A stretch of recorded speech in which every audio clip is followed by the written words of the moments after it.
The headaches woke him up. Shuffling to the bathroom, unclipped toenails, clinking crumpled Coors cans, he opened the medicine cabinet.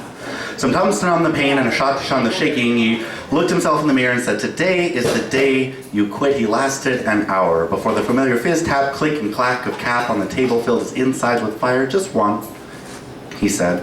Turned to 2, then 3, 4. He's lucky he doesn't have to go into work today or any other. He stumbles out the door, hoping for a newspaper obituaries that would read him his own name, hoping that the touch of death wasn't too far behind.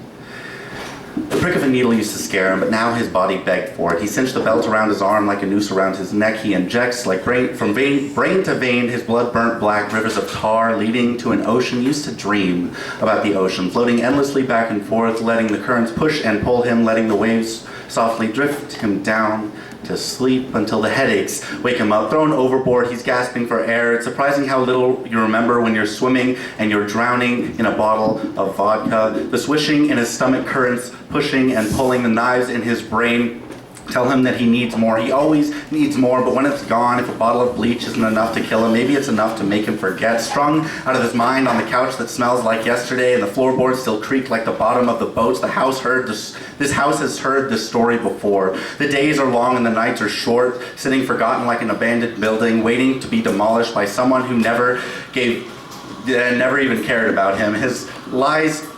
He lies lifeless on the couch, beached whale, wanting nothing more than to be remembered, wanting to fall asleep and dream about the ocean again. He never dreams about the ocean anymore. He never dreams about anything anymore, but the perpetual pulling of his mind into putty made the nights a perfect storm. He sat strung out on the couch until he burped up the vile blood and bottle of bleach that brewed in his belly like a chemist's cure for cancer on the carpet where it burned through the floorboards and bled through the fibers, collapsing, gasping, choking on his own stomach. He fell face first into newspaper obituaries where every day he would search for his own names, arms too weak to hold his weight, trying hard not to swallow his own tongue. He lies in a puddle of his own filth, writhing and crying as the room starts to spin and the colors fade to black. He tells himself, "This is where they will find you. This is how you'll be remembered. This is the way you drown," until the headaches wake him up.